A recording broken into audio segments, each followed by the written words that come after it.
And gentlemen, and welcome to our day's lesson today. And today I want to teach you about establishment of colonial rule in Kenya.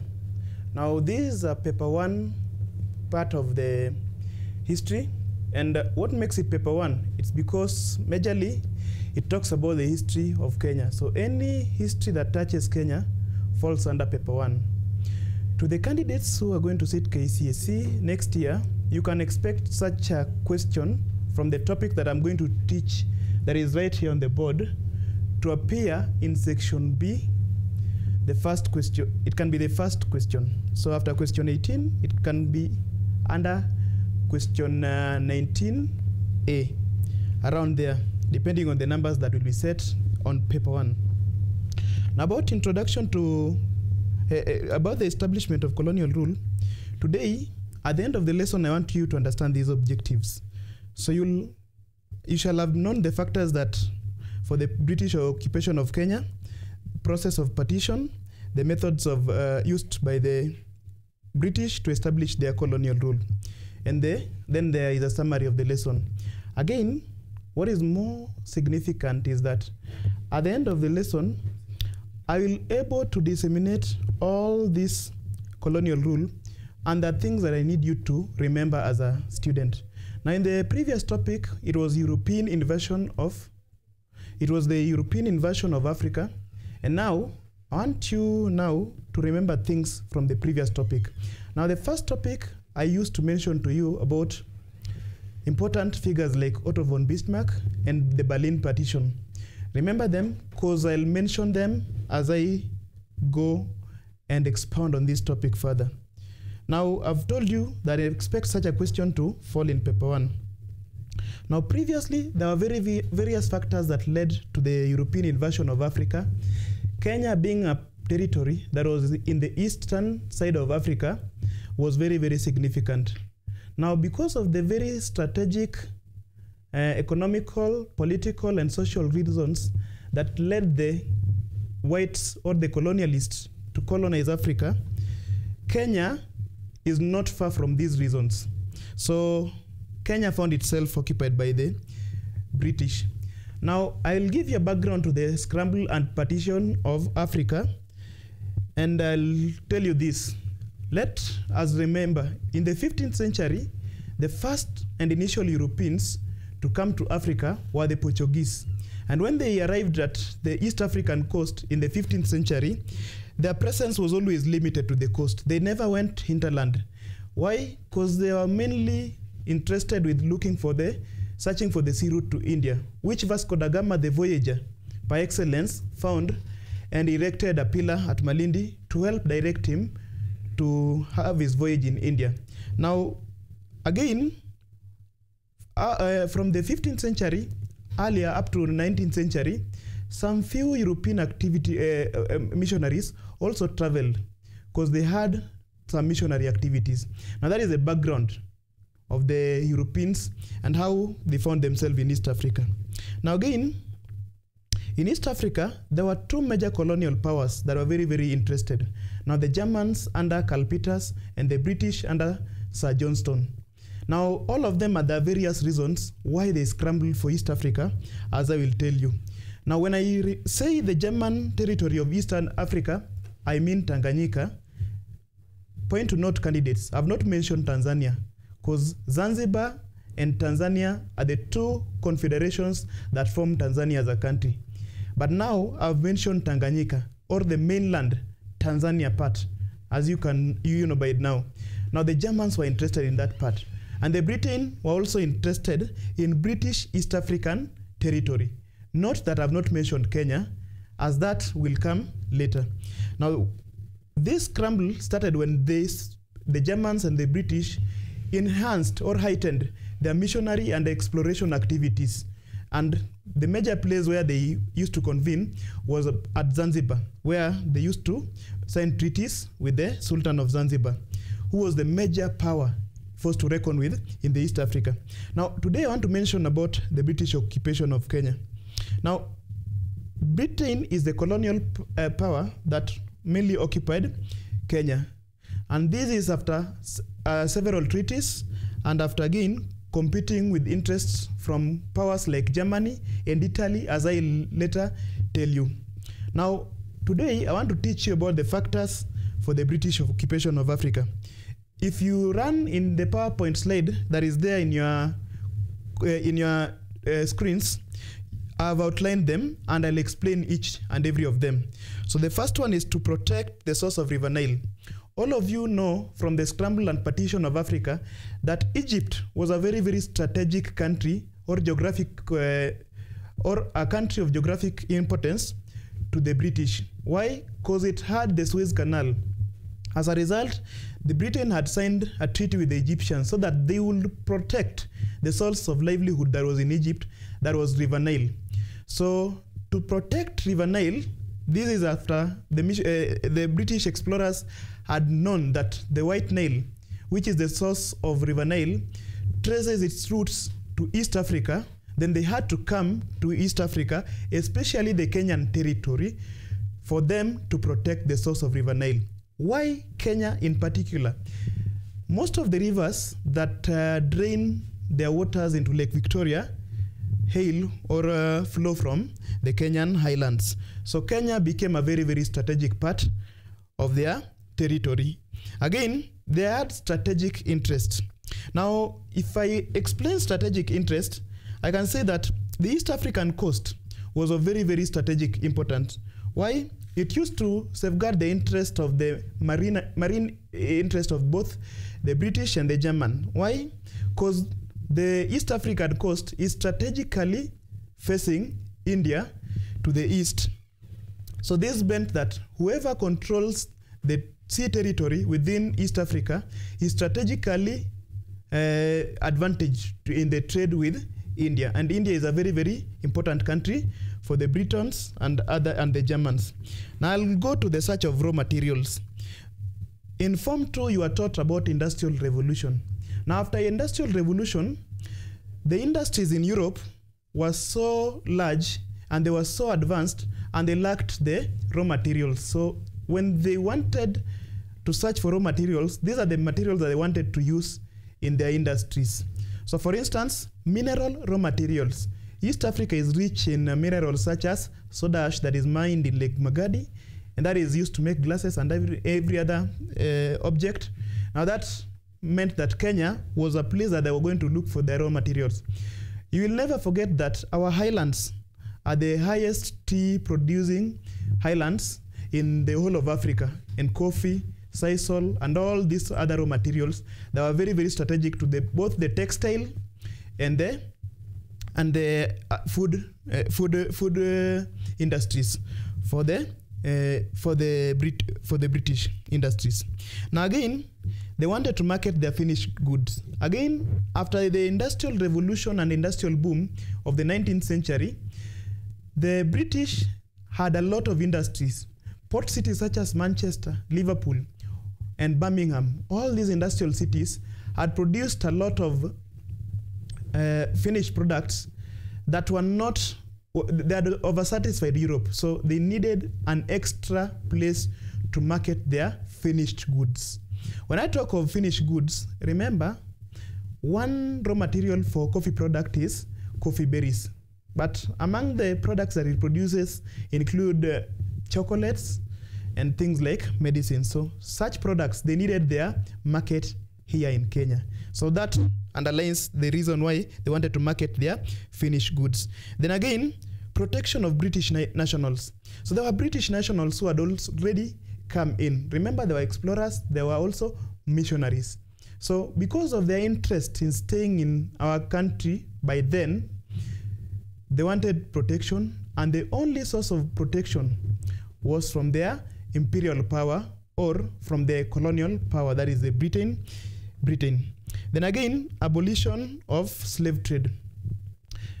In the 15th century, preceding the 16th and 17th and all the centuries that followed up to 19th century, slave trade was still active in East Africa. Now, the slave crusaders, the anti-slave trade crusaders, had successfully ensured that slave trade had ended in the world. So most European powers had ceded slave trade. But then the Arabs of East Africa had not ceded slave trade because of various reasons in the Middle East, and again back here in the domestic part of East Africa. So slave trade was still a norm, and it was still predominant. And then one reason why all European powers scrambled and petitioned for Africa was to stop slave trade.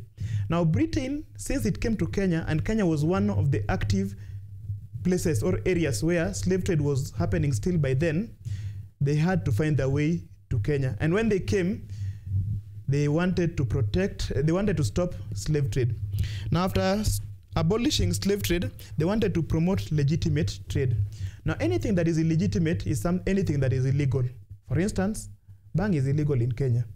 Now slave trade had been made to be illegitimate by the world after the anti-slave trade crusaders succeeded in convincing the world major powers to stop slave trade. Now when these white men came, or the British came, they wanted to provide an alternative trade that the locals of East Africa could embrace instead of slave trade. Then the next one is that they wanted to invest in their surplus capital. Surplus capital is that the Britain as a country was a major powerhouse, economic powerhouse in the 19th century. So they wanted to invest some of their capital into this new territory that they had found. So this was like their investment hub. Again, they wanted, okay, let me go back to investment of surplus capital. Among the factors that led the Britain to colonize Kenya was to to advance in some infrastructure such as the building of railway. Now all this needed a lot of capital. So Britain really wanted to invest their surplus capital in this region. Then prestige. When I mention prestige, prestige is anything fun. So they fancied this idea of just having a territory in East Africa. It was like they were having a bragging right, or they could boast of being the powers that control this region. So it was just for prestige, just to show that of its economic might and military might. Then there is surplus population. Among the industrial revolution, after industrial revolution, the population boom in Europe. Europe experienced a population boom. Britain not exempted. So Britain wanted to settle some of its surplus population in Newfoundlands. Now these Newfoundlands are the lands that the British had colonized, or the overseas territories in various continents. So in continents such as North America, continents such as South America, continents such as Australia, and then Africa. Now Africa, Kenya being a part of Africa, they wanted to settle their population here. Again, I'll tell you how important Kenya is as far as settlers are concerned, because Kenya was made to be a settler economy. Then again, the independence of the USA. After USA got its independence, and the US was one of the countries where the British used to have administer its autonomy, get its raw material like tobacco, cotton, corn, wheat, and every other raw material such as coal. When the US got independent in the around 17 something, those years, then it meant that the British lost a huge chunk of their territories in the Americas. Now an alternative was they were to come to Africa to get an alternative place for fetching the raw materials and prestige and everything that I have explained. Now Kenya became a victim, and that is how we were colonized. Now I should discuss in a bit the process of partition. What happened and how did the Germans that were around in East Africa, actually they arrived earlier than the British, how did they negotiate? How did they talk and how did they agree to partition Kenya? And how does this even influence our borders to date? If you look at the map of Kenya around Mount Kilimanjaro area, you'll find that the map is a bit skewed. You will wish that Mount Kilimanjaro was a part of Kenya, but there were treaties that were signed by both the Germans and Britain around that area that ensured that that place, the Mount Kilimanjaro part, went to Tanzania. Now this is what I want to discuss, the partitioning. Now partitioning is just how to divide it. Now initially, after the British, the Berlin Conference ended in 1884, there were rules that were laid down for all the colonial powers that were interested in colonies in Africa. Now among them, it meant that after each European country had shown interest in a particular area, they were to notify the other powers such that there was no struggle. So East Africa, anybody who wanted to any clearance of any activity in East Africa, they had to pass through the Sultan of Zanzibar. Now, any power that wanted to come to the interior of East Africa, they also had to go to the Sultan of Zanzibar. Now, this meant that the Britons and the Germans who were interested in the East African region, they all went, by the way, to the Sultan of Zanzibar. Now, in 1884, a Briton called Sir Johnston went and signed a treaty with with the Sultan. Again, these treaties are the treaties that allowed him or permitted him to initially start his activities in the East African coast. Again, he did this on behalf of all the British commercial groups that were interested in coming to Kenya or occupying this land. Again, these British commercial people, they had interest of even establishing a commercial center and even establishing a railway over the East African territory. Now, the same year, a German guy, Karl Peters, also signed treaties with the chiefs of Urawe and Ukami, Uzigua, and Guru areas. Now, this chief, he did this without even consulting the Zanzibar. So I've told you the Sultan of Zanzibar. The Sultan of Zanzibar was very key. And when Karl Peters went back to Europe, this German, he went direct to his chancellor, Bismarck, Otto von Bismarck. And when he presented this, then Otto von Bismarck declared those areas that Karl Peters had signed to be under the German protectorate. The British, on the other hand, did not support Johnston for his claim. It is this because the Germans were very, very late in supporting, the British were very, very late in supporting Sir Johnston. So the German, Karl Peters, took all the territories that he wanted, including places like Kilimanjaro. Now, these treaties that were obtained by both the British and the Germans, they obtained these treaties by signing them with the local chiefs. And they were not viewed with the very importance. Now, as a result, these chiefs demoralized the Sultan. Why? They were demeaning his authority as one who would give people permission to go to the interior.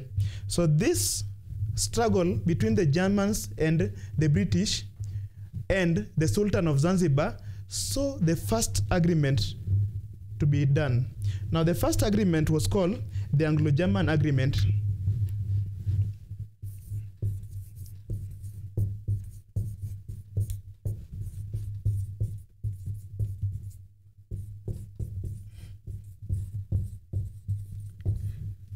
Now, the Anglo-German Agreement was signed in the year 1886.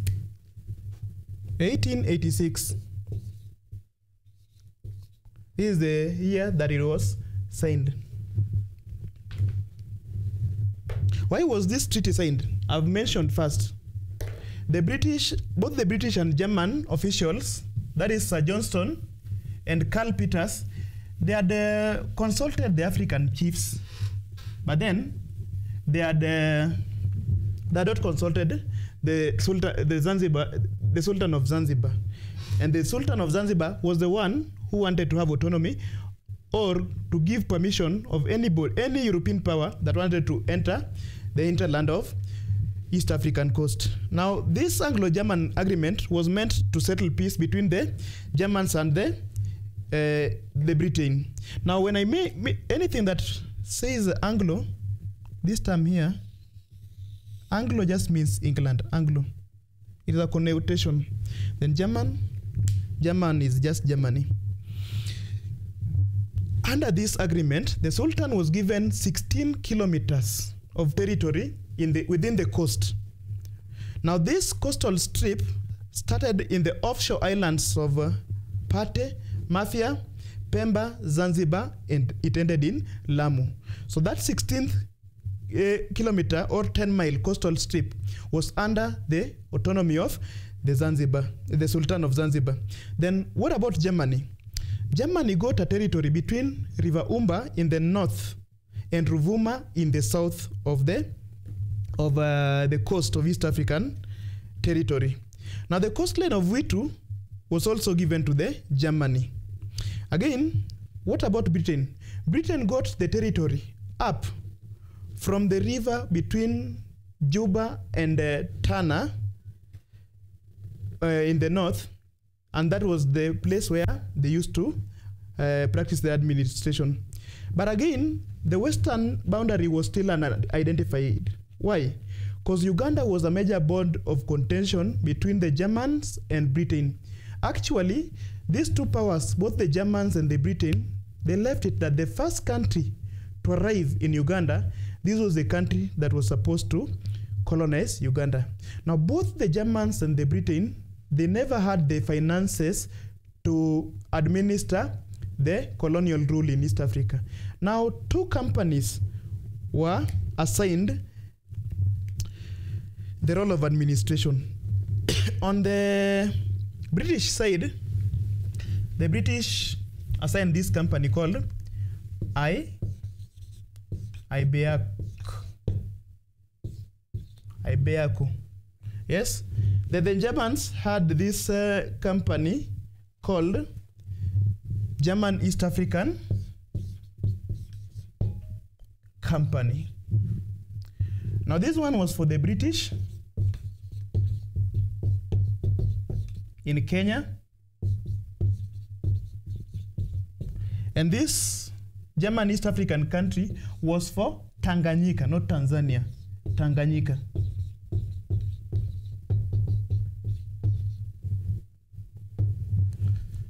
So why was this company rule allowed? Because all these colonial territories, they needed a lot of administration activities, and the two colonial powers were not willing to spend in the administration of these two territories. Now, these companies now started conflicting, both Ibeac and Geaco. Why? Because the British were favored by Sultan. This Sultan is called Sultan Bargash. Sultan Bargash.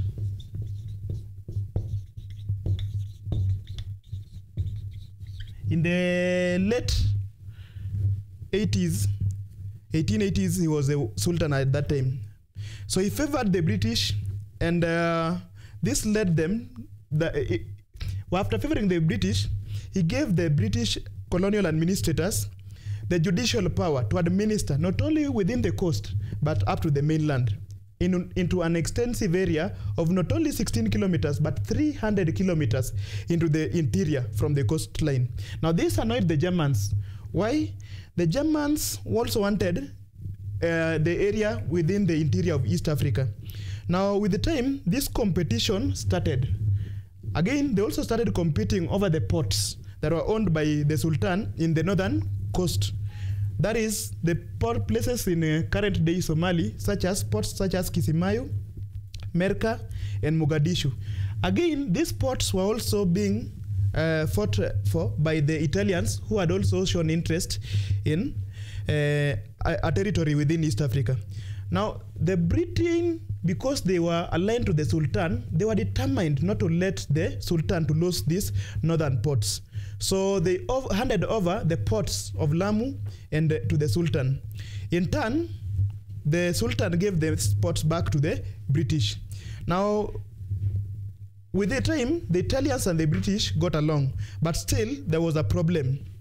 So again, there was the Ugandan question. So Karl Peters, knowing very well that the first country to enter or venture into Uganda was the one to colonize Uganda, he went and signed a treaty with the then Kabaka of the Baganda, who was called Kabaka Mwanga, in the year 1889. And this sparked an interest of the Britain, who were very, very interested in controlling Uganda. Why? To protect the source of River Nile again, which is in Jinja.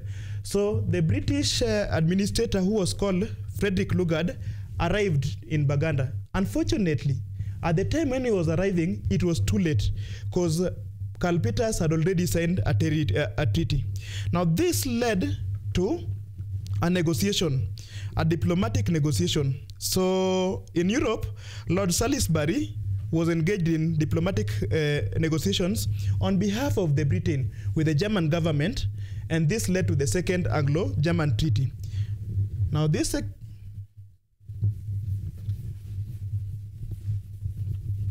Second German Treaty, I've talked about the first Anglo-German agreement. The Second Anglo-German treaty is called Heligoland Treaty. Now I'll explain to you why it's called Heligoland. Now this Second Anglo-German Treaty was signed in the year 1890.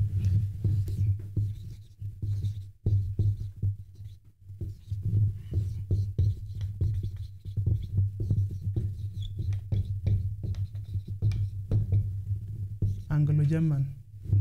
The Second Anglo-German Agreement. Sorry.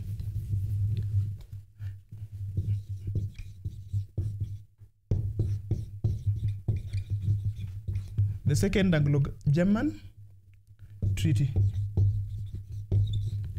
And this one was done in the year 1890, I think. 1890.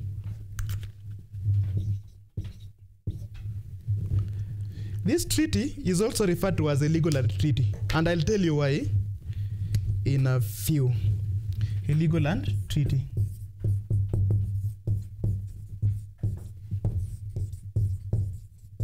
Now, initially, Uganda was very strategic to both the British and the Germans.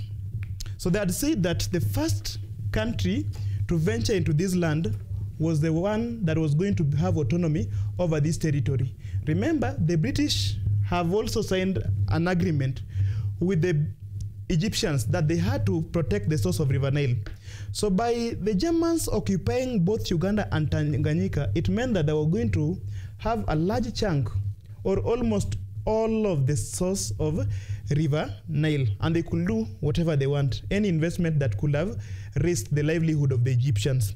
Now, this prompted the British, under the diplomat Lord Salisbury, to go to Germany and start negotiating with them. In a while, I'll also tell you why it is called the Heligoland Treaty.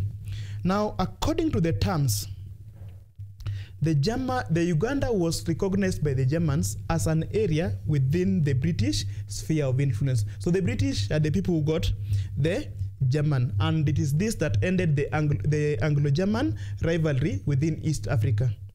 Then again, Germany was to abandon a claim over the island of Vitu. Yes?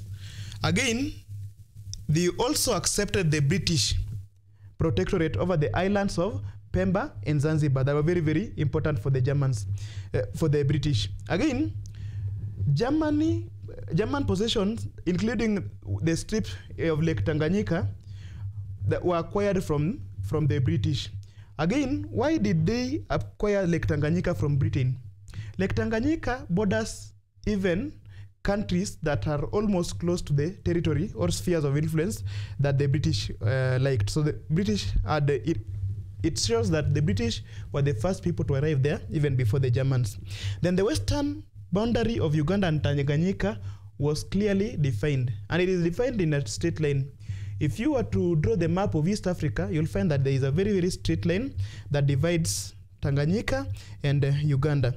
Then again, the Sultan was still left with this 16-kilometer strip of the coastland that was under his realm. Then the last thing, the British ceded or gave the North Sea island of Heligoland to Germans. Now this is why it was called Heligoland Treaty. Why? Heligoland was an island that was there in Europe. Now Heligoland was being it was an island, it was an area of conflict between the Germans and the British. Now the British knew that Heligoland was very important because it was an island that was close, it was an offshore territory that was very close to Europe. The German also wanted it. Now, upon the signing of the Anglo-German Treaty, when the British ceded Heligoland to Germany, then this term has always been called Heligoland Treaty. Now, if you're very, very careful, or you're in section A, there's always a question that is always asked. Give 4 terms of the Heligoland Treaty. Then that is, you should not be stressed, because that question is just inquiring about the second Anglo-German Treaty of 1890. Now, when Heligoland Treaty is asked, do not say the terms of the first Anglo-German agreement of the 1886, but you should connect it with the second Anglo-German Treaty or agreement of 1890. It is also called Heligoland Treaty, as I have explained. Now, therefore, after the Heligoland Treaty, the Anglo-German agreement of 1890, the partition and scramble of Africa, the scramble and partition of Africa came to an end, and there was peace between the two. Now, I've told you about company rule. Now, forget Giaco. I want us to talk about Ibeaco. So let me talk about the company rule.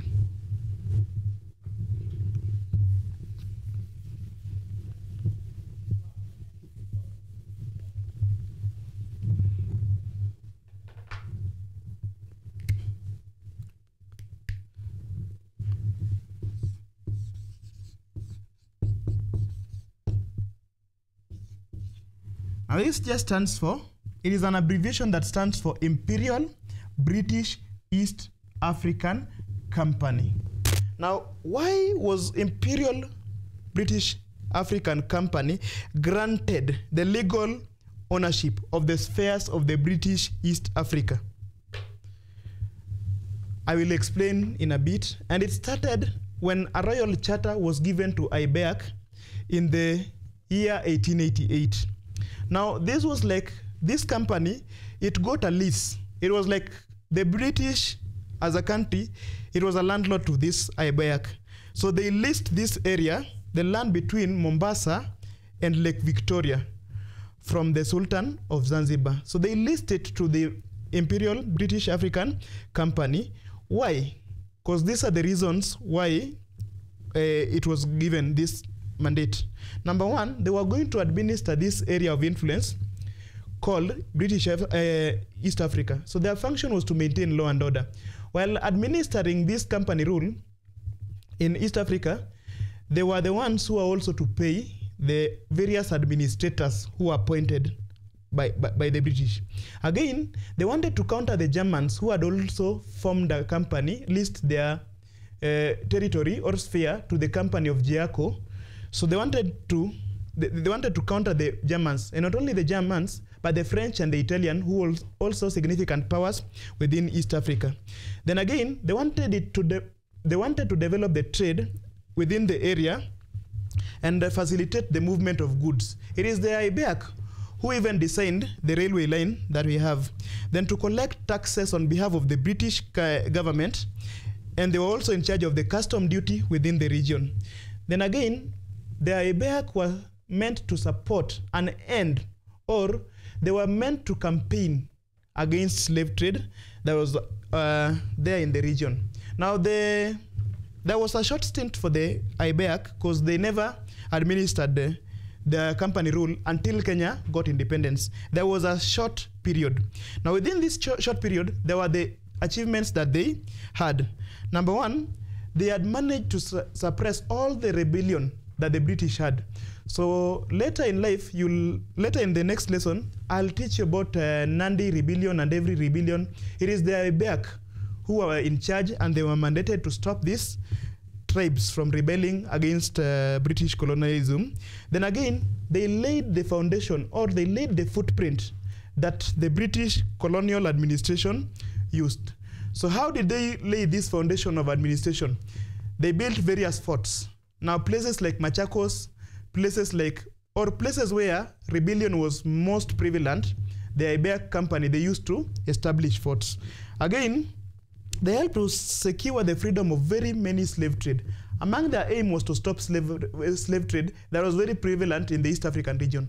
So after stopping the slave trade, they also secured the freedom of this many slaves.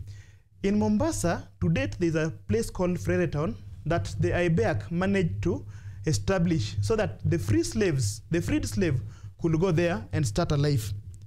Again, the last thing, it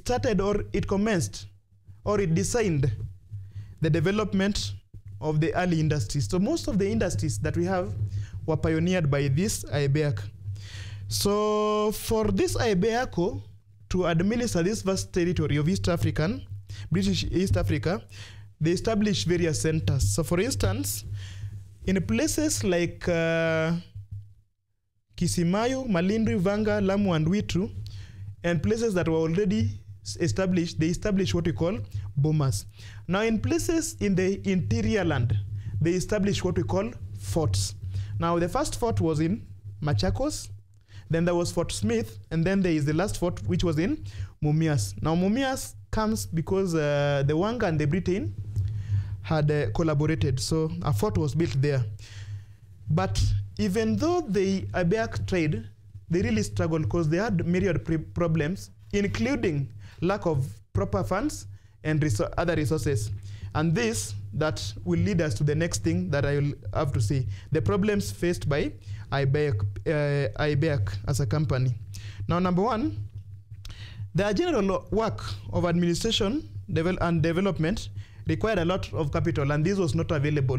So Ibeak was just a company that had leased this land. So they never had the capital to vastly manage this terrain. Again, the Ibeak met resistance from various African groups in whatever venture that they did. So let me say, for an example, when they were building the railway line, they met resistance at various parts. Again, there was no law and order. So there was less law and order that was there at that time. So this meant that administering this place was very, very hard for them. Then the land or the territory that was occupied of British East Africa,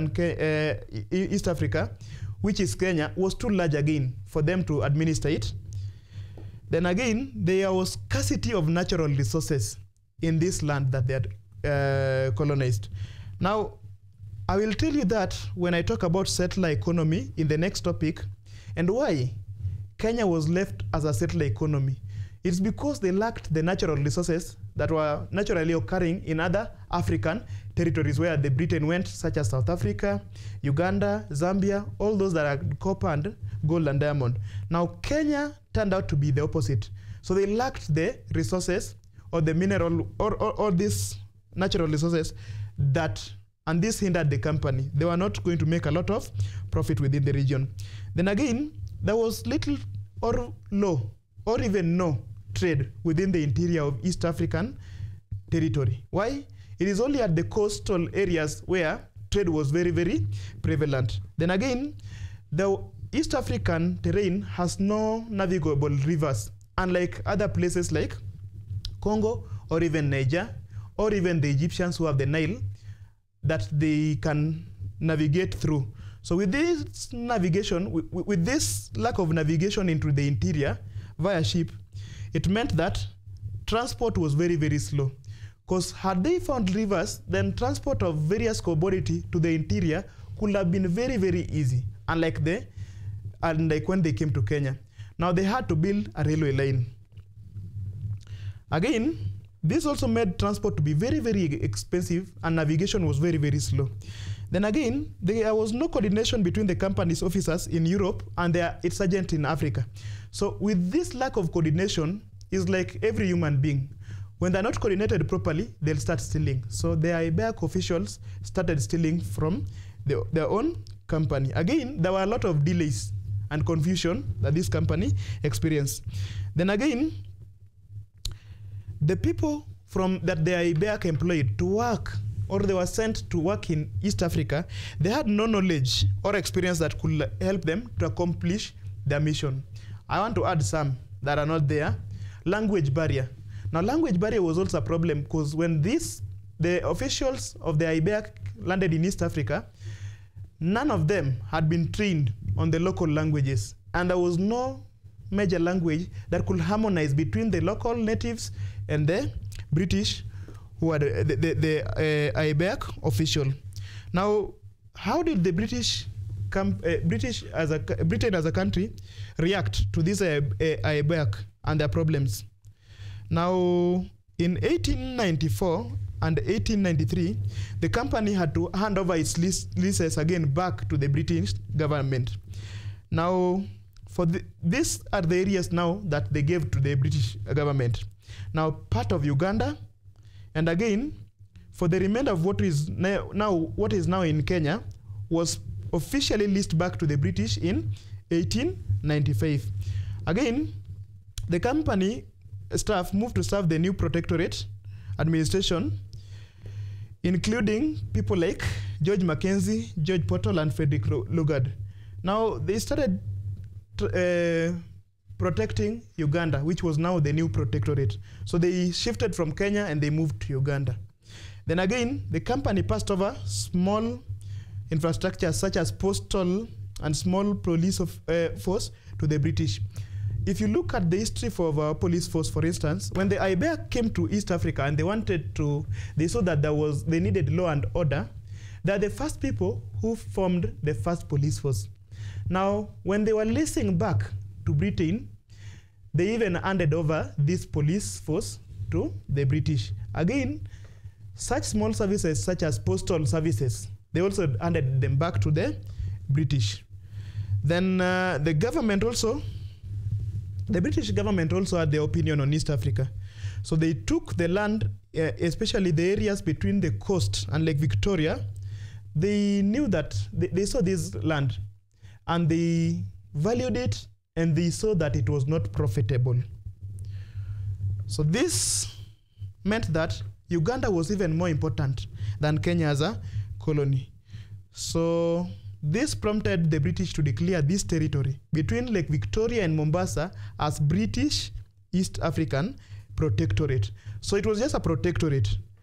And in 1895, they declared a protectorate over both Kenya and Uganda, and they called them British East African Protectorate. Now, the first person or Counsel General was stationed at Zanzibar, and his name was called Sir Arthur Harding, and he was the one who became the first commissioner of the British East African Protectorate. Now, let me talk about the methods that were used to establish colonial rule. Now, from 1895, we are now a fully protectorate under the British. How did the colonialists establish their role? This will bring us to one of our last chapters before I give you a flash or a recap of what I have studied and mention the very, very essential parts that you need to know. So the methods used to establish colonial rule.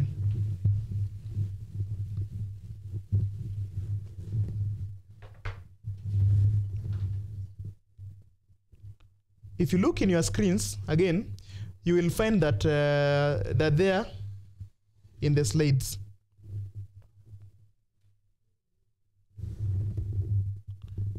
So the methods used to establish colonial rule. I'll explain them one by one. They're very, very visible in your screens. So the first one I've mentioned there is signing treaties. I'll explain it as follows. When the British and the Germans were both struggling to find protectorate within the East African territories. Both of them used to collude with the local African chiefs to get the territories. Now, what was happening here is that they chose a peaceful method that they could negotiate, so that these communities that were ready to accept the British, all they had to do was that their chiefs had to sign a treaty with the British to enable them to establish their rule. Again, the communities that accepted these treaties also suffered from numerous merits. Now, what merits or advantages did they have? Is that, number one, they used to get what is called colonial protection. Now, if you look at majorly, like the British and Rwanda, after the signing of their territory, one aspect that was to be safeguarded was the guarding of their territory, or the safeguarding of their territory by the British.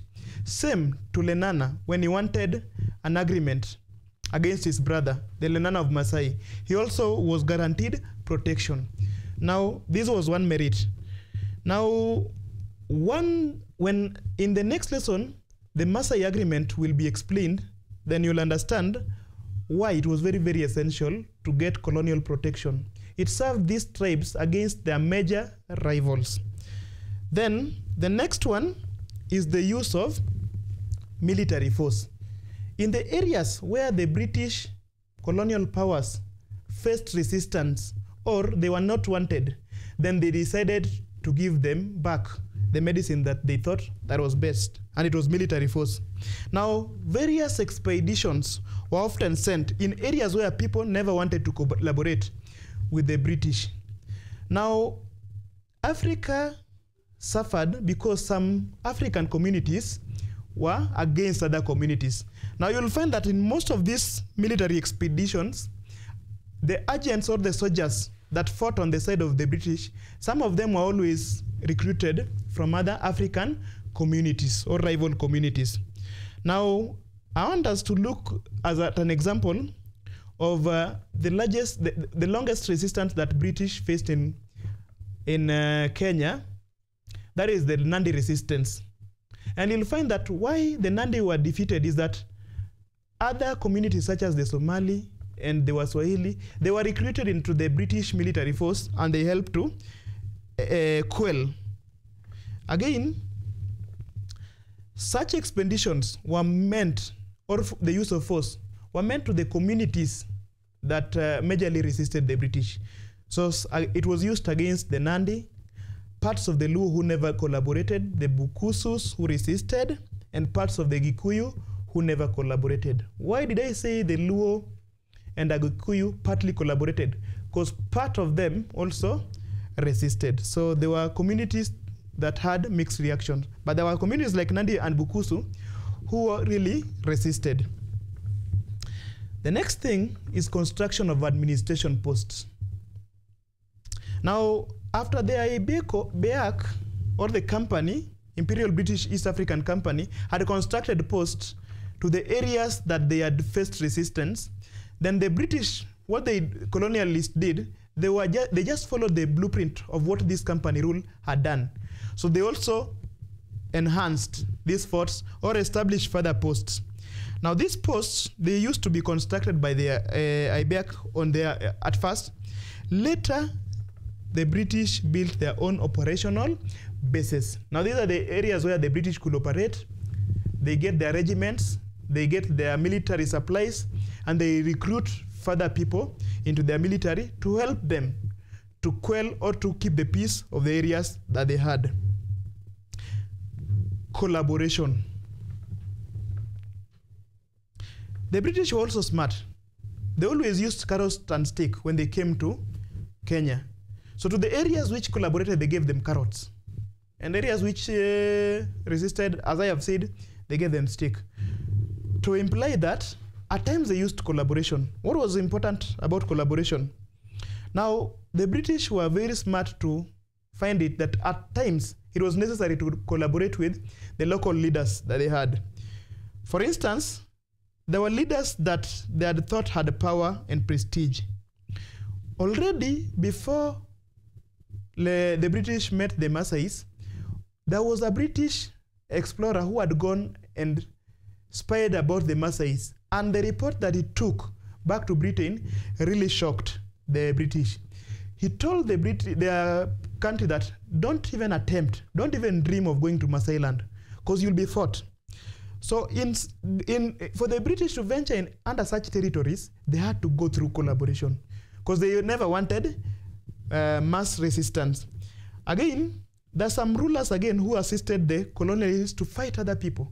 So after these rulers had collaborated, they used to fight other tribes or other people that were still rebellious to the British. Then again, in return, these rulers, they assisted to fight other people. Again, the colonialists also assisted these local rulers to assert their authority. For instance, you will be told that Nabongo Mumia, after collaborating with the British, he was installed as a paramount chief. That is, chief with a lot of powers. And his brother was even gifted a bicycle by the British colonial powers. So he became the first person to ride a bicycle on the western part of Kenya. Another part is that these collaborators were also given authority over other territories. So for instance, Lenana became so powerful. Then the second last one was trickery. You can read that from your PowerPoint slides. Now, in trickery is that the British used to trick the African rulers or the African chiefs, yes, to give away their land. For instance, Lenana was really tricked. When he signed treaties with the Maasai, he was tricked and he left, or he was tricked into giving out the best of the Maasai land. Areas such as Ngong, areas such as Laikipia, areas such as Nakuru and Naivasha, lands that were very agriculturally productive, he gave them in after he was tricked into signing treaties. Of course, he was illiterate, so he was not going to know what he was signing. So it means that he was tricked, and then he gave away the best lands. So the Maasais were taken to reserve. So trickery was a method that the British used to establish their colonial rule. The last one is the use of missionaries. Now, the missionaries are always a blueprint for the British colonizers. So as the Christian missionaries used to come to persuade the Africans to accept various faiths, then colonial posts could be built in these areas. Why? To safeguard the missionaries. It is because of the Berlin Treaty that ensured that the British and other colonial powers, their duty was to protect the missionaries. So as the missionaries came, they also needed to be protection. And this is how the British and other the British penetrated their colonial rule in Kenya. Now, to give you a recap of what you've learned, you've already learned about ways in which the British successfully invaded this territory of East Africa or Kenya. So I want you to think, do you think the African communities just sat and looked at them? Did you think that some of them just folded their hands? For the communities that were afraid, they went to the British. For the communities that were very strong, they started resisting the British. And that will take us to the next lesson, which is the responses to the peoples of Kenya to the British invasion and occupation, that I will teach you in our next lesson. Thank you and have a nice day.